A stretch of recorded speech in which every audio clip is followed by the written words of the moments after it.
नमस्कार, बहुत स्वागत है आपका उस शो में जिसका नाम है प्राइम एट 4। और आज हमेशा की तरह सबसे पहले आपका परिचय कराता हूं उन खबरों से जो प्राइम एट 4 में खास फोकस में रहने वाली हैं। क्या क्या है आज प्राइम एट 4 में खास, आज आपको दिखाएंगे राहुल की लाल किताब पर जंग, जनता किसके संग। एक खबर ये भी कि जम्मू कश्मीर में 370 की लड़ाई हाथापाई पर कैसे आई। प्राइम एट 4 आपके सामने रखेगा सलमान खान के बाद शाहरुख को धमकी किसने दी, गीदड़ भभकी, ये भी आपके सामने प्राइम एट 4। और प्राइम एट 4 राहुल गांधी को पाकिस्तान से चिट्ठी आई तो दिल्ली में कैसे सियासत गरमाई, ये भी आपको बताएगा प्राइम एट 4। लेकिन पहले ये खबर यूपी के अमरोहा से, बड़ी खबर। विधानसभा में 370 को लेकर बवाल हो गया, सत्ता और विपक्षी विधायकों के बीच में ये बवाल हुआ। विधानसभा में 370 को लेकर मारपीट हुई। ये विधानसभा की तस्वीरें देखिए, कल 370 को लेकर यहां पर प्रस्ताव पास किया गया था और विपक्षी भाजपा के सांसद वेल में आ गए थे। आपने जम्मू में भी प्रदर्शन देखा और यहां देखिए आप, आज फिर से बवाल हुआ। जेके असेंबली में जबरदस्त बवाल, 370 की बहाली की मांग वाले पोस्टर लेकर लोग आए हुए थे। यहां सत्ता पक्ष के लोग, विधायकों के बीच में हाथापाई हुई, एक दूसरे के कॉलर तक पकड़ लिए गए। मार्शलों ने खींचकर फिर कुछ को बाहर निकाला। सदन की कार्रवाई को कल तक के लिए स्थगित कर दिया गया है। लोग हैं जो हिंदुस्तान को मजबूत करना चाहते हैं, ये हम लोग हैं जो भारत माता को मजबूत करना चाहते हैं। हमने लोगों के हित की बात की है मेरे भाई, हमने अपने बात नहीं की, अपने व्यापार की बात नहीं की, अपने हक की बात नहीं। हमने बेरोजगार बच्चों के रोजगार की बात की है, हमने हॉस्पिटलों का बात की है, हमने एजुकेशन सिस्टम पे बात की है, हमने टूरिज्म पर बात की है, हमने इंडस्ट्री पे बात की है। जो मेरे लीडर फारूक अब्दुल्ला साहब बोल रहा है, उमर अब्दुल्ला साहब बोल रहा है, जो सुरेंद्र चौधरी बोल रहा है, वो लोगों के हित की बात है। कांग्रेस पार्टी और नेशनल कॉन्फ्रेंस की सरकार ने जम्मू कश्मीर के अंदर पाकिस्तान के एजेंडे को, आतंकवादियों और अलगाववादियों के एजेंडे को दोबारा जिंदा करने की कोशिश और साजिश की है। जम्मू कश्मीर की विधानसभा का धारा 370 से कोई लेना देना नहीं है। जिस प्रकार चोरी छिपे धारा 370 के प्रस्ताव को जम्मू कश्मीर की नेशनल कॉन्फ्रेंस और कांग्रेस की सरकार ने विधानसभा के अंदर लाया है, वो गैर कानूनी है, असंवैधानिक है। और 370 पर भारतीय जनता पार्टी ने इंडी गठबंधन पर हमला बोला है। बीजेपी नेता स्मृति ईरानी ने कहा भारतीय संविधान का गला घोटने की हिमाकत की गई है। बीजेपी ने पूछा देश के अपमान का अधिकार है क्या कांग्रेस के पास, ये अधिकार उनको दिया किसने है। दलितों और पिछड़ों के खिलाफ दिखाई देती है कांग्रेस सरकार ने कहा। भारत सरकार की तरफ से एक तरीके से ये बात कही गई और स्मृति ईरानी ने भारतीय जनता पार्टी का पक्ष रखते हुए क्या कहा, भारत को विभाजित करने का प्रयास कामयाब नहीं होगा। जिस रेजोल्यूशन को इंडिया अलायंस ने कल पारित किया, उसके अंतर्गत वो जम्मू कश्मीर में भारत के संविधान के खिलाफ एक नई जंग लड़ते हुए दिखाई देते हैं। आज मैं इंडिया अलायंस के नेताओं से पूछना चाहती हूं कि भारत की पार्लियामेंट और सुप्रीम कोर्ट का जो निर्णय सबको मान्य है, उस निर्णय का अपमान, उस निर्णय की अवहेलना करने का अधिकार कांग्रेस को, एनसी को देश में किसने दिया। और जम्मू में गोरखा समुदाय ने विरोध प्रदर्शन किया है। गुस्साए लोगों ने उप मुख्यमंत्री का पुतला फूंका। विधानसभा में पारित जम्मू कश्मीर के विशेष दर्जे की बहाली की मांग वाले प्रस्ताव के विरोध में गोरखा समुदाय ने प्रदर्शन किया और उप मुख्यमंत्री सुरेंद्र चौधरी का पुतला फूंका। इसमें महिलाओं और बच्चों समेत सैकड़ों गोरखाओं ने हिस्सा लिया। प्रदर्शनकारियों ने मुख्यमंत्री उमर अब्दुल्ला, उप मुख्यमंत्री और नेशनल कॉन्फ्रेंस अध्यक्ष फारूक अब्दुल्ला के खिलाफ नारे लगाए और ये कहा कि उन्हें उनके नागरिकता के अधिकार से अब वंचित किया जा सकता है। आज हमारे बच्चे कहीं जाकर नौकरी करते हैं स्टेट में और हर चीज हमें मिल रहा है, नागरिकता मिली। आज मैं उमर अब्दुल्ला जी से पूछना चाहती हूँ, क्या आप हमारे बच्चों को फिर वही अंधकार में लेके जाना चाहते हैं? आपने धारा 370 और 35 के आड़ में अपनी मनमर्जी करने के बाद किसी छोटे समुदाय की तरफ ध्यान नहीं दिया। जैसे कि वाल्मीकि समुदाय हो गया, राष्ट्रीय फौजी हो गया, गोरखा समुदाय, ऐसे अन्य समुदाय जो छोटे छोटे समुदाय है, उनकी तरफ आपने कभी ध्यान आकर्षित नहीं किया कि उनको भी कोई मौलिक हक दिया जाए। आज हमें जो मौलिक हक दिया वो हमसे छीना जा रहा है। स्पेशल स्टेटस के प्रस्ताव को लेकर सरकार और विपक्ष, जैसा मैं आपको दिखा रहा हूं आमने सामने है, तो वहीं इस पूरे बवाल के बाद वार पलटवार और तीखे हो गए हैं। नेशनल कॉन्फ्रेंस ने भारतीय जनता पार्टी पर हंगामे का आरोप लगाया है। नेशनल कॉन्फ्रेंस विधायक अब्दुल माजिद का बयान है कि हम अपना हक मांग रहे हैं। सीपीआईएम विधायक मोहम्मद यूसुफ का बयान सामने आया कि बीजेपी का जिम्मेदाराना रोल नहीं है इस मामले में। एमएलए सज्जाद लोन ने कहा कि दोनों का ये फिक्स मैच है, और एमएलए खुर्शीद अहमद बोले कि हमें तो बोलने ही नहीं दिया जाता। हटाने का तो वो हिंदुस्तान के आइन में था, वो किसी और मुल्क के आइन में नहीं था। हम अपना हक मांगते हैं और तब तक मांगेंगे जब तक हम जिंदा हैं। मरते दम तक इसकी हम हिफाजत करेंगे और इंशाल्लाह रहमान ये जो कल रेजोल्यूशन हमने पास कर लिया इस पर अमल होगा और इंशाल्लाह रहमान अमल होगा। इट्स वेरी अनफॉर्चुनेट, जो भी हुआ अच्छा नहीं हुआ और बीजेपी की तरफ से जिम्मेदाराना रोल रहा नहीं। मेरी नज़र में अब जबकि रेजोल्यूशन अडॉप्ट हुआ, उनकी मर्जी है वो इत्तेफाक ना कर लें उससे, वो जो अपनी बात रखना चाहते हैं रखें। स्पीकर साहब ने बार बार कहा आपको अधिकार है, हक दिया जाएगा, मौका दिया जाएगा बात करने का, और हाउस डिबेट के लिए होता है, डिस्कशन के लिए होता है, हंगामा आराई के लिए नहीं होता है। अगर ऐसा हुआ ये लोगों के मैंडेट के साथ खिलवाड़ है। देखिए रेजोल्यूशन पास हुआ, चाहिए ये था हिज़्ब इख्तिलाफ के लिए कि वो शुक्रिया की तहरीक पर बहस में शामिल हो जाए और अपनी बात रखे। उनके पास मौका था, वो शुक्रिया की तहरीक पर जब बोलते हैं तो उसमें सारा इहाता हो सकता है, हर एक बात पर कैसी जाती, लेकिन वो ये कैमोफ्लेज बना रहे हैं। दरअसल उनका पर भी दबाव है। ये जो हमारा रेजोल्यूशन है जम्मू के अवाम के हित में भी है, उनके मफाद में भी है, और वो जानते हैं कि हर एक के मफाद में ये इसको महज एक दिखावा कर रहे हैं ताकि वो बच्चे असल बातों पर, असल मामलों पर बात कर सकें। इनके वर्कर्स को तो नहीं लिया, शायद इनको परेशानी नहीं होगी। Don't they deserve a condemnation?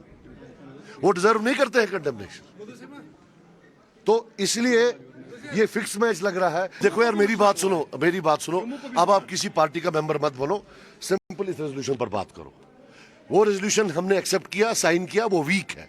हमें हजारों लोगों के फोन आए हैं कि ये क्या आपने किया है, ये उसके बारे में, और ये फिक्स मैच है।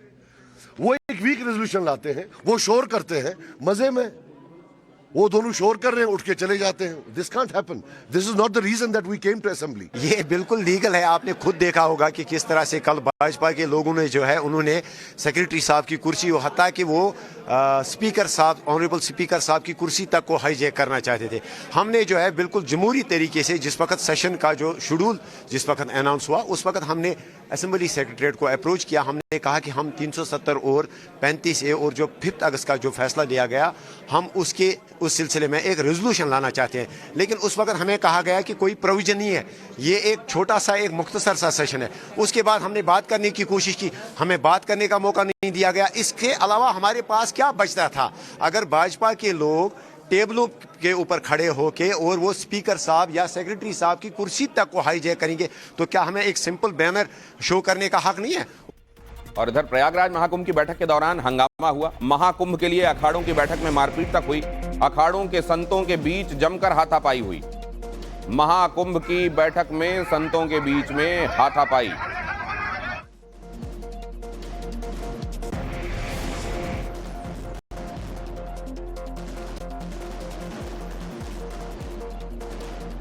और आगे आपको दिखाएंगे लाल किताब पर कैसे घिरे राहुल गांधी। लेकिन उससे पहले राहुल गांधी की लाल किताब पर संग्राम छिड़ गया है। लाल किताब पर भारतीय जनता पार्टी का बड़ा दावा है कि राहुल की किताब अंदर से खाली है। राहुल गांधी की किताब के पन्ने कोरे हैं।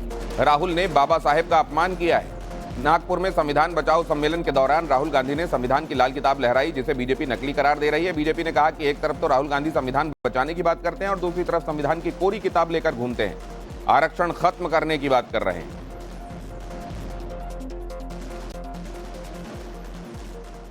श्रीमान राहुल गांधी जिस संविधान की प्रति लहराते थे उसमें संविधान के कोई शब्द लिखे होने की बजाय सिर्फ कोरे कागज होना आज यह साबित कर गया कि श्रीमान राहुल गांधी संविधान की प्रति लहराने का पाखंड करते थे और आज उनका पाखंड बेपर्दा हो गया। जिस तरह से श्रीमान राहुल गांधी की करियर के सफलता का कार्ड कोरा है, उसी तरह से संविधान की प्रति कोरी है और सिर्फ कोरी झूठ बोलते हैं और उनके कोरी बकवास के अलावा संविधान के प्रति उनका किसी प्रकार का समर्पण नहीं है। आज यह सिद्ध हो गया।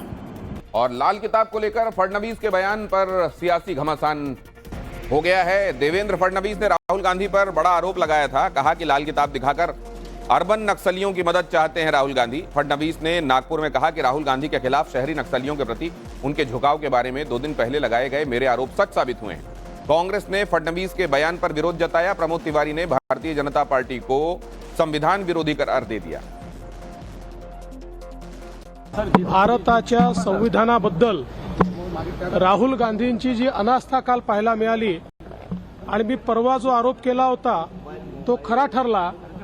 ते लाल पुस्तक घेऊन या ठिकाणी संविधानाचा गौरव करू इच्छित नाही, तर त्यांच्यासोबत असलेले जे अर्बन नक्षल आहेत, त्यांच्यासोबत असलेले जे अनार्किस्ट आहेत, यांना एक प्रकारचा इशारा देण्याकरता किंवा त्यांची मदत घेण्याकरता हे सगळं नाटक आणि नौटंकी त्यांनी केली आहे।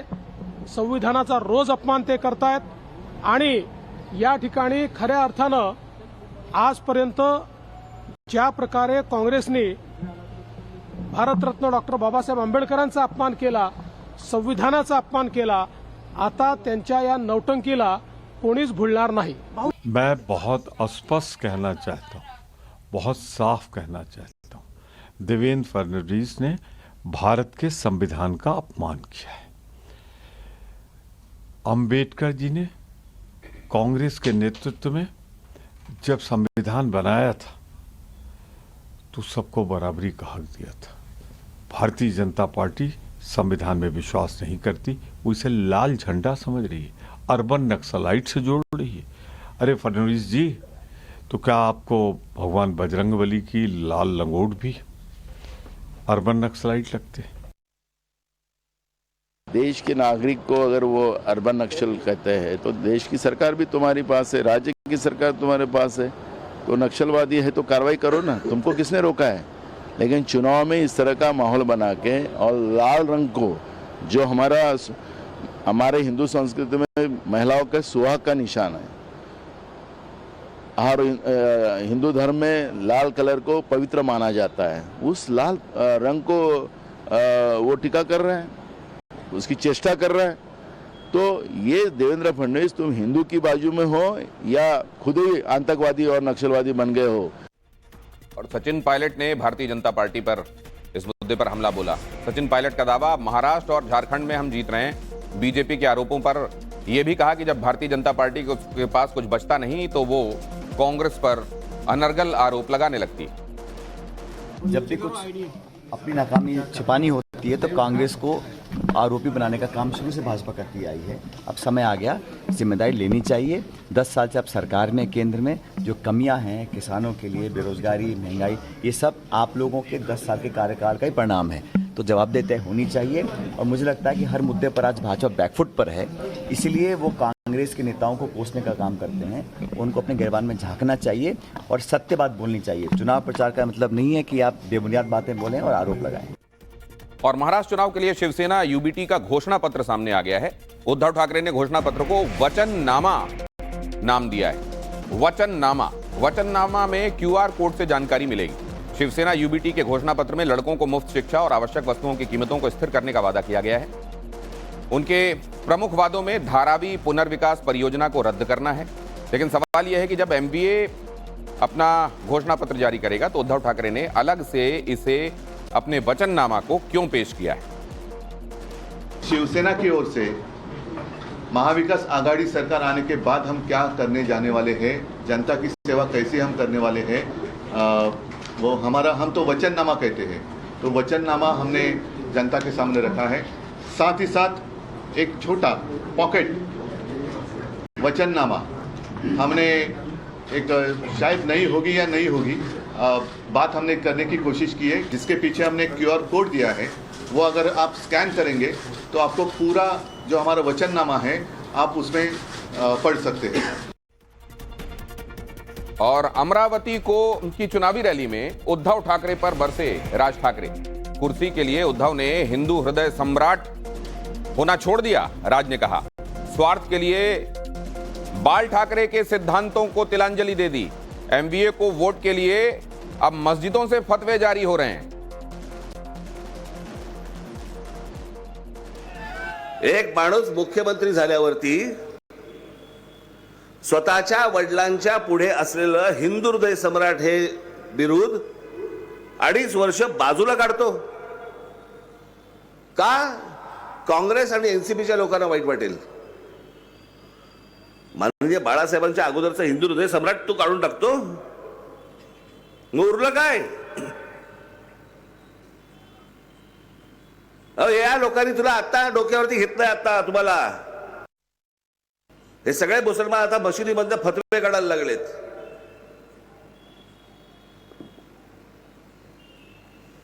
की काँग्रेसला, राष्ट्रवादी काँग्रेसला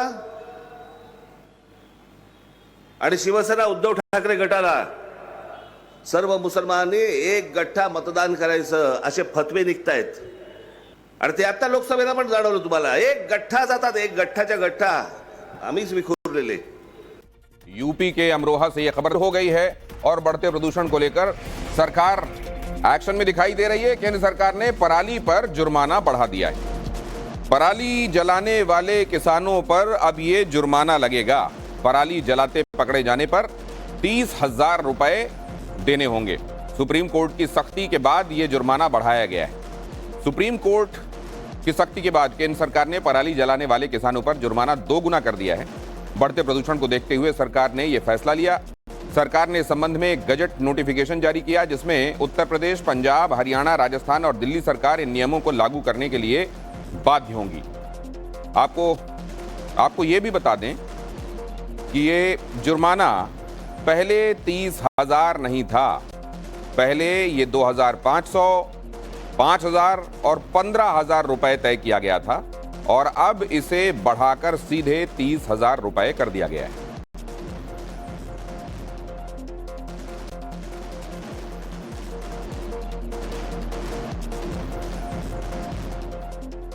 तो इसका मतलब यह है कि अगर पराली जलाते हुए कोई भी पकड़ा गया तो अब उसे जुर्माना भारी भरकम देना होगा। जो जुर्माना पहले दिया जाता था उससे डबल। अगर 2 एकड़ से कम जमीन वाला किसान पराली जलाता पकड़ा गया तो उसे 5,000 रुपए का जुर्माना देना होगा। अगर किसान के पास 2 से 5 एकड़ तक की जमीन है तो 10,000 का जुर्माना चुकाना पड़ेगा और 5 एकड़ से ज्यादा जमीन वाले किसान को 30,000 रुपए तक का जुर्माना देना होगा। केंद्र सरकार ने इसका गजट भी, नोटिफिकेशन भी जारी कर दिया है। और अगली खबर झारखंड से। झारखंड में हेमंत सोरेन के बयान पर भारतीय जनता पार्टी का अटैक।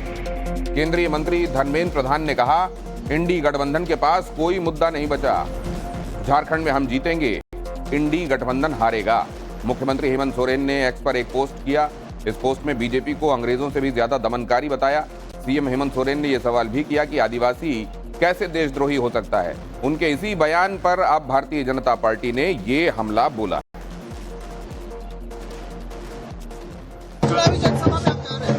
हमारा लोगों के बीच में जो कहना है वो हम कह रहे हैं, आप लोग सुन रहे हैं। निर्णय जनता को लेना है, उनसे पूछिए कि 13 तारीख को क्या करेंगे।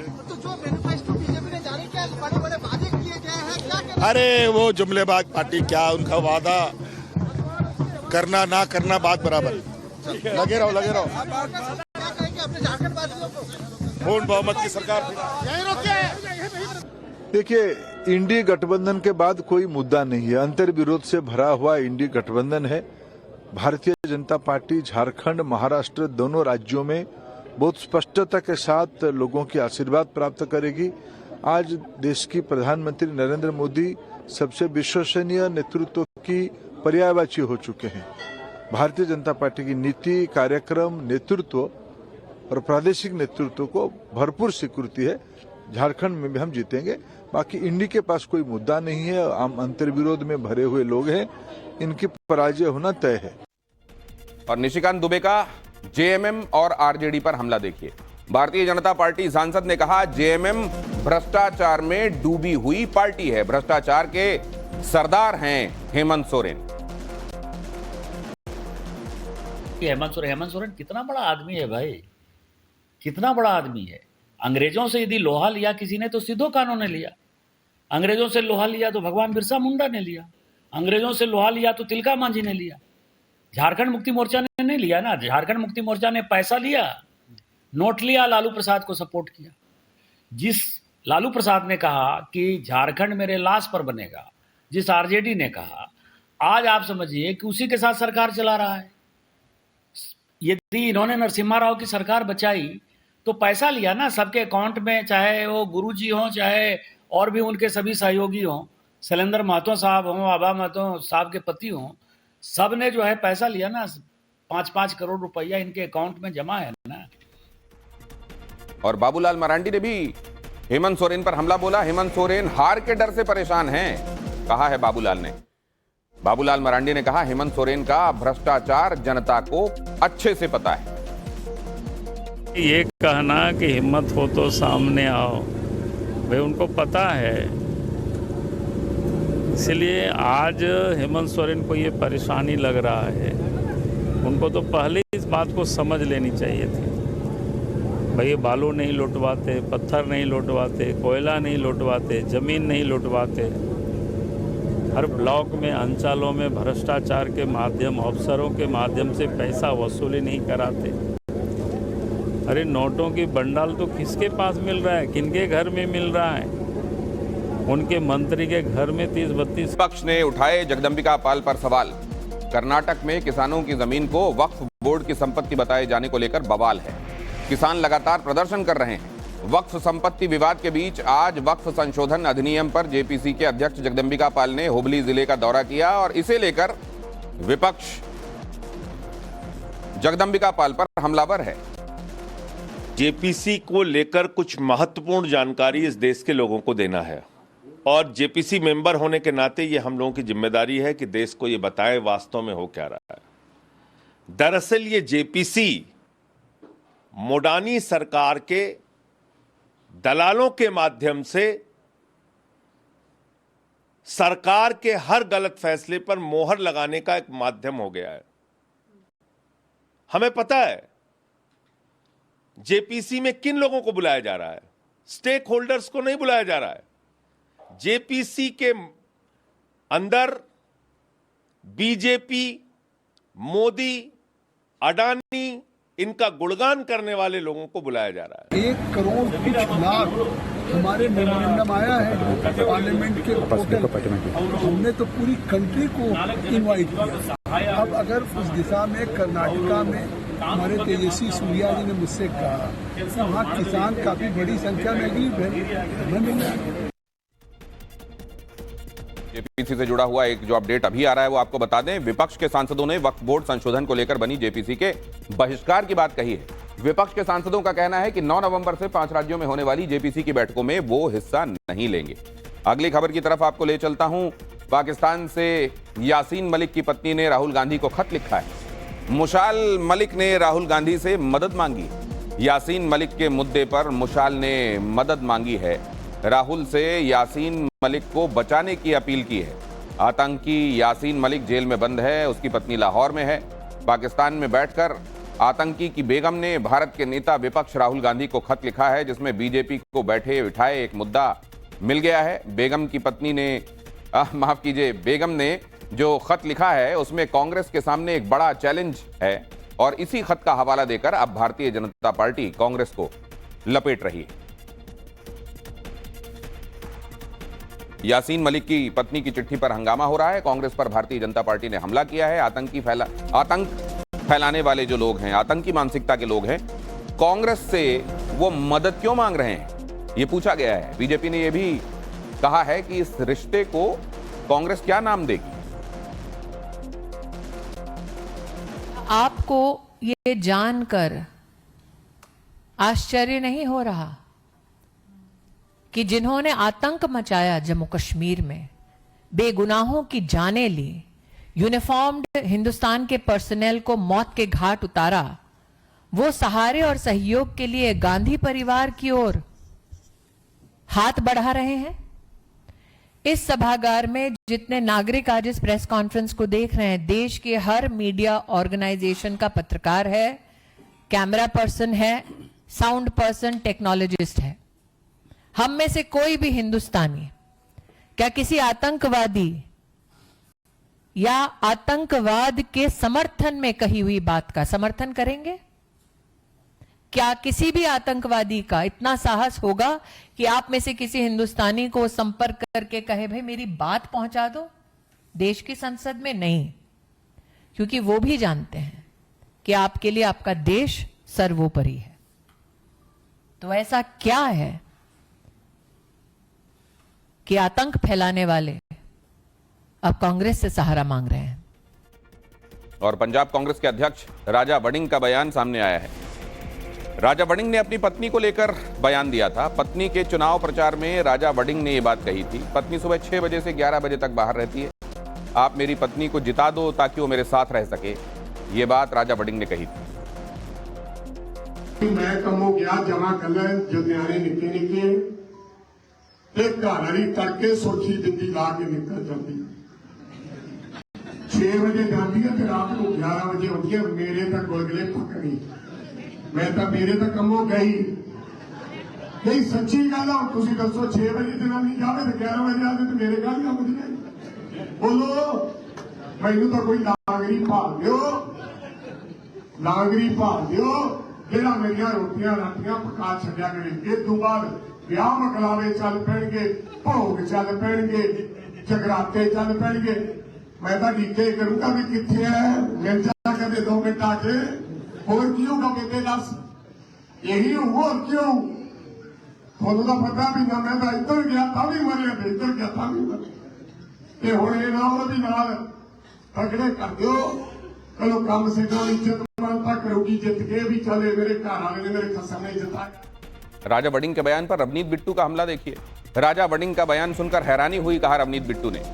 वड़िंग साहब बहन बेटियों को क्या संदेश दे रहे हैं, पूछा है रवनीत बिट्टू ने।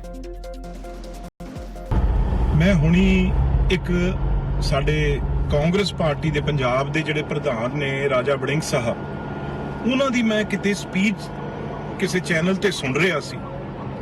मैनू सुन के बड़ी जिथे हैरानी हुई उत्थे मैनू अपनियां, चलो गल उन्हां दी बेशक करदी आ, पर मैनू क्योंकि वो पंजाब दे प्रधान ने, लुधियाने तो मैंबर पार्लीमेंट ने, की सेध दे रहे आ साडियां भैणां नूं, साडियां बेटियां नूं, वो कहना की चाह रहे हैं।